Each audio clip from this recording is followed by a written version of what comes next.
اور اپنے شوہر کی تعریف کرتی ہے، جو کما کے لاتا ہے اس پر رب کی رضا سمجھ کر راضی رہتی ہے۔ یہ نہیں ہوتا کہ محلے کی عورتوں میں، گاؤں کی عورتوں میں اپنے شوہر کی تکذیب کرتی رہے، یہ تو کسے کھاتے دا نہیں، اس کا تو کوئی مرتبہ نہیں، کماتا کچھ نہیں، نکھٹو، یہ اس قسم کے جملے ہوتے ہیں جو ہماری خواتین اسلام اپنے شوہر کے لیے استعمال کرتی ہیں۔ تو حضور سرور کائنات صلی اللہ تعالی علیہ وآلہ وسلم نے ارشاد فرمایا، وہ عورت جس نے اپنے شوہر کا حق پہچانا، اپنے شوہر کا مرتبہ پہچانا اور اپنے شوہر کی تعریف کی،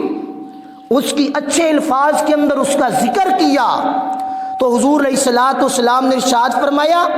وَلَا تَخُونَهُ فِي نَفْسِهِ وَمَالِهِ، فرمایا تیسری چیز، وہ گھر کے اندر رہتی ہے، اپنی بھی عزت کا خیال رکھتی ہے اور شوہر کے مال کی بھی حفاظت کرتی ہے، اس کے اندر خیانت نہیں کرتی، اس کے اندر دو نمبری نہیں کرتی، اس مال کو ضائع نہیں کرتی، شوہر کی قدر کرتی ہے۔ تو حضور سرور کائنات صلی اللہ تعالی علیہ وآلہ وسلم نے ارشاد فرمایا، کان بینہا و بین الشہداء درجۃ واحدۃ فی الجنہ، فرمایا کل قیامت کے دن وہ عورت جو گھر میں رہی، وہ عورت جس نے اپنے شوہر کی تعریف کی، وہ عورت جس نے اپنے شوہر کے مال کی حفاظت کی، وہ عورت جس نے اپنی عفت، اپنی تطہیر، اپنی عصمت کی پاسداری کی، حضور سرور کائنات صلی اللہ علیہ وآلہ وسلم نے ارشاد فرمایا، کل قیامت کے دن شہید اور وہ عورت، یعنی جو منصب شہادت میں چلا گیا،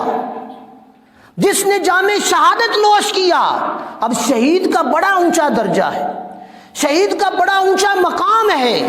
حضور سرور کائنات صلی اللہ تعالی علیہ وآلہ وسلم نے فرمایا، شہید بغیر حساب کے جنت میں چلا جائے گا، اور شہید کو قیامت کے دن بڑا اونچا مرتبہ دیا جائے گا۔ تو حضور علیہ الصلوۃ والسلام نے ارشاد فرمایا، قیامت کے دن وہ عورت جس نے اپنی عزت کی حفاظت کی، جس نے اپنے شوہر کے مال کی حفاظت کی، جس نے اپنے شوہر کی تعریف کی اور جو گھر کے اندر رہی، اس کا اور شہید کا درجہ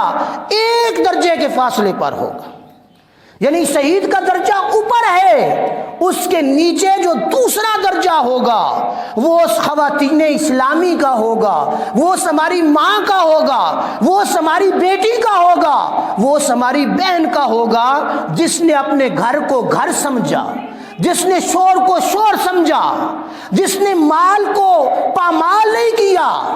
مال کی حفاظت کی، شوہر جو کما کے لایا رب کی رضا سمجھ کر اس پر راضی رہ گئی، تو اللہ تبارک و تعالی جل شانہ نے اس کو شہید کے برابر درجہ عطا فرمایا۔